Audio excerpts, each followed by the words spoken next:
Hi guys, it's Miss Haskell. I'm sorry I have glary glasses, but most of you are going to look at the slides anyway. Anyway, this is my first screencast of my first basically class without me being with you, which is kind of a bummer. I wish we weren't having to do it this way, but here we are. And so now I'm going to have to get good at this, and I'm trying. So I know you'll be patient with me, but here we go. So this is for 18th century art. This is the first period after the Baroque period. So let's move on to the next slide. Here we go. And it is the next period after that, but they as I mentioned here, they move away from the drama of the counter Reformation. We see an ongoing focus with scientific inquiry, the world around us, and kind of looking into that world and being governed by the principles of reason. Reason and order are thought to be found in every aspect of life, including nature. Art reflects this return to reason. The real governing body of art in Europe is the French Royal Academy, which had been established 100 years earlier in 1648.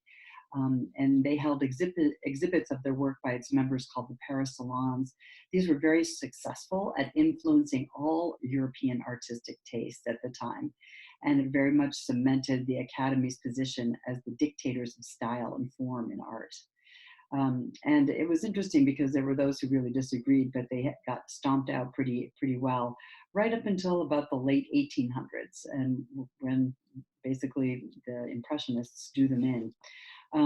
So they are the rules. The style, it tends to be neoclassic, and you can see that I wrote that there. And historicism, looking back in history, is another thing that a lot of art wants to do here in the 18th century. So there's kind of a nostalgia that hits them. So it's scientific inquiry, historicism, and neoclassicism. Those are the main areas that we see happening. There's also changes in patronage. We see the educated elite as well as the upper middle class who are buying art. And one of the big things that happens for the educated elite is that they take a year, these young, wealthy people, as part of their education, go on tour called the Grand Tour. They go to Italy, they go to Greece, they collect art, they see the classic sites. This becomes kind of a way to finish off your education as a young gentleman or woman. That also meant that there was a lot of great foreign visitors in those areas. Okay, so we're going to move on to our first work of art, and from the 18th century, and this is an interesting work of art, and it's actually kind of disturbing. It's called A Spaniard and an Indian Produce a Mestizo, painted by Juan. It's attributed to Juan Rodriguez Juarez, and of course this would have been probably a Spanish painter working in somewhere in Central America, and it was painted in 1715. It's an oil on canvas, and one of the so there's an inscription on this painting, and it says, "In America, people are born in diverse colors, customs, temperaments, and languages. And from the Spaniard and the Indian is born a mestizo, usually humble, quiet, and simple." And of course, the mestizo that they're referring to are the children between the two adults. Uh, and so, and you read the article in the Khan Academy, and a mestizo was a name for a child produced by a white European and a native person from the Americas. It's all very interesting, and I'm actually going to push us forward to the next question, to the next slide, which is the question. And as I'm talking about this, I want you to think about the question, and you can come back to it, and when you're ready, answer it on VoiceThread. So I want you to notice a few things. I want you to notice how they're dressed, and I also want you to notice how they're behaving. Notice how genteel they look. Notice how well dressed they look. He's purely dressed as a European. She, on the other hand, although her dress style is somewhat European, the pattern is more from her native people, probably native wherever she was from in Central America. And I'm going to show you another slide. I'm going to go forward past this one. Here's another diagram that shows not only the mestizo, but also other children of other unions. And you'll notice if you go from the top down to the bottom looking at them, that you go from more aristocratic looking parents to less so. And as they get less aristocratic and their clothing gets a little bit more simple, they also look darker, and they also look more impoverished, which is very, very interesting. So that's another thing to keep in mind. I'll show you. I'll go on to the next little slide here. Here's a little close up of one of those. Yeah. So all of this is kind of disturbing. So go back here. These were called cast paintings, and supposedly this was meant to be a scientific kind of illustration of what happened when a white man or a white woman had children with a native person of a different race or slightly different skin color or whatever, and it was meant to be done in the spirit of scientific inquiry, like, oh yes, scientifically it's proven that this happens or this happens, as if skin color actually changes disposition, changes intelligence, changes all these other things. So although it was done kind of in the spirit of science, it actually it wasn't really in that spirit at all. So these paintings, of course, were not very realistic. There's a they were there was a lot of written material that went along with them, and it was a lot of the written material was all intended to make you feel a certain way as the viewer.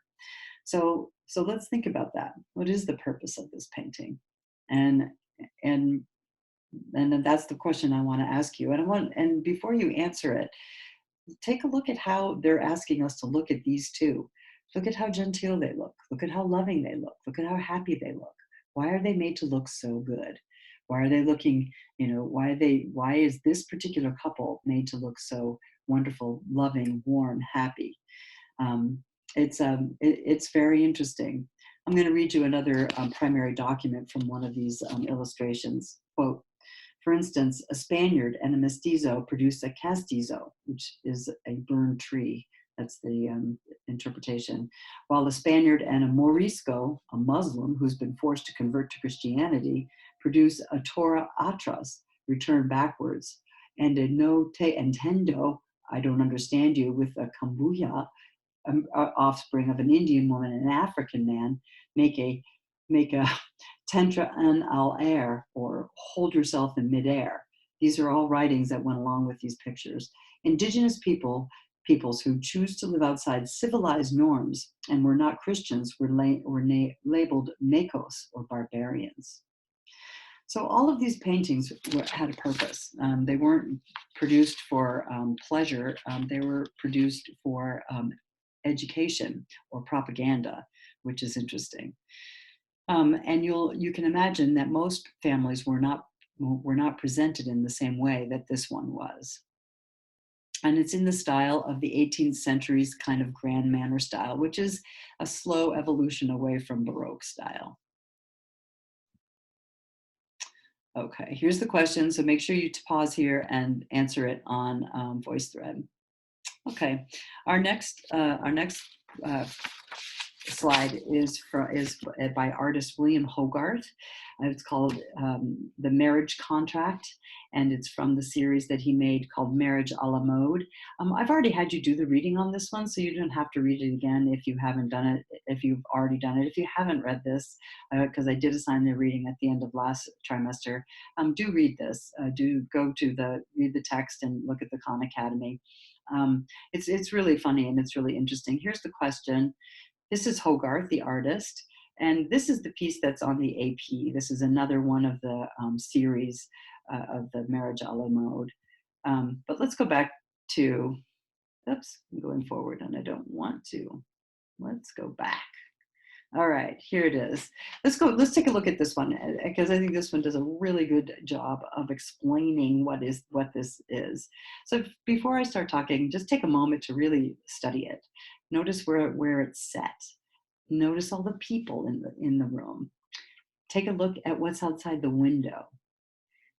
And notice all the other, there's a lot of humor in this. And of course, Hogarth is a satirist and he is poking fun at some people. And I think if you start really looking at it, you can see the people that he might be poking fun of. So a marriage contract, we have two young people over on the left side. Here they are. And you can see that they're sitting on a tight sofa next to each other, but they're facing away from each other, so they don't look very engaged with each other, which is too bad. You can see that she looks distraught. She's wringing her hanky.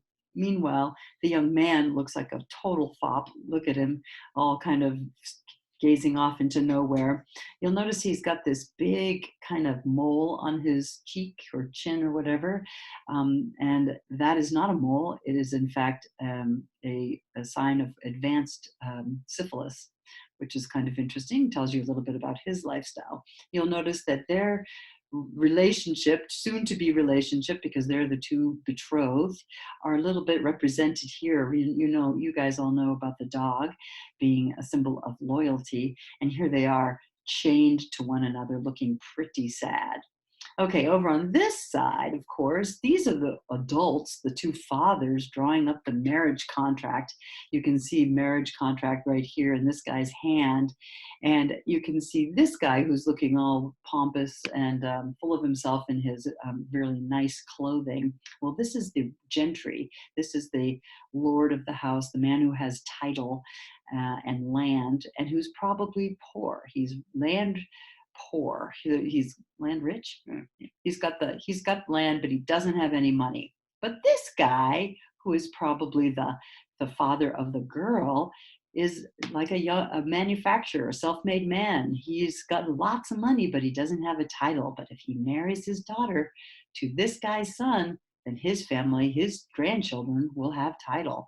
Meanwhile, this guy gets that guy's cash, which is kind of funny. You notice that the titled guy looks all all proud and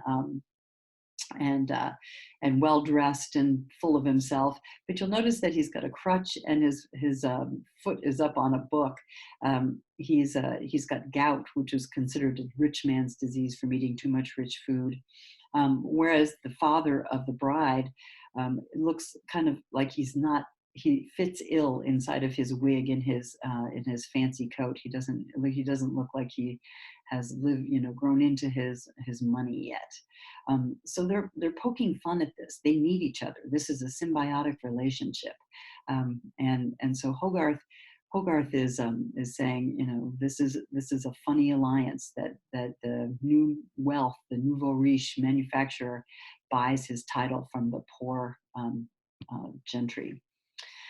And so the question I want you to ask is why were these prints and paintings? So most of his paintings were made into prints. Why were they popular at this time? Who are they making fun of? I just kind of told you who, but how are they making fun of them? And then if they're making fun of the gentry and the rich people, obviously those aren't the people who they're hoping will buy these. So who are they asking to buy these? Why would those people want to buy them? So who's buying them? Who's the audience? Who's Hogarth's audience? It's interesting. So I want you to answer that for me. Okay. So if we go to the AP one, I think you can go a little bit further down the story just to see what's going on here. Here we have the young man with his syphilitic growth on his neck, and the young woman. They're post-marriage. They're in their brand new house that the father built for them right across the way, and now they're looking like they've both been out partying all night long, and their advisor has got a stack of bills and is giving up on them. So they're living a kind of a debauched life. So once again, making fun of these lifestyle choices, and and and again, it just keeps going on. The story goes on, and it's all about how they live, how the life of this rich, titled people is just kind of awful. All right. So I'm going to do one more piece of art in this video, and then I'll stop and make another video for the last two pieces. This piece is really interesting. This is called The Portrait of Senora Juana Inez de la Cruz by artist Miguel Cabrera. It was painted in 1750 and it's an oil canvas. This is a portrait of a Mexican woman who was an intellectual. She was a writer of literature, poetry, and plays. She chose to become a nun of the Geronimite order rather than to marry. And the reason she did that was because she felt that if she married, she would lose her autonomy. She would have to do her husband's bidding. And so she became a nun so that she could continue being an intellect and that she could continue her studies and could continue writing. She was born to a Creole family, so that's another word for a mixed race family. And she was a child of prodigy who amazed all in the court with her knowledge. And unfortunately for her, she wasn't allowed to live a secluded life as a nun. She could follow her intellectual pursuits, and she could entertain other intellectuals and even engaged in debates between the clergy. But eventually she got into trouble, and the church forced her to give up writing and her library. And so because they felt that it was unseemly for a woman to have to do these things. After she sold her library, she renounced her learning, meaning she had to give it up. She had the church forced her to sign a document in her own blood to say, I will not do it anymore. And after that, she devoted the rest of her life caring for the sick until she too fell sick and died. This portrait was done of her posthumously. And it's an interesting portrait, considering all that that she suffered in her life, that the church forced her to give up her intellectual pursuits, that these then show her this way, right? So of course she's shown as a nun. How do you know she's a nun? You can answer on VoiceThread. I'd love that. I didn't write it down in the slides. And there's a couple of indications of nunhood, but in VoiceThread, tell me how they show her as an intellectual. I mean, there's some obvious ways, but there's some less obvious ways too. There's a bunch of ways they show her as an intellectual. And what about that big badge she's wearing under her neck? What about that? Why is that there? I want you to also think about why the artist is showing her the way he is. He's showing her looking at us very directly. What does that say about us? The fact that it's in the library, the fact that it's the main color is red. Red is a sign of status, and that also tells us a lot about the Senora. And this is where I'm going to stop this one. There's one more video for 18th century #1. So you guys open that second one and watch that one too.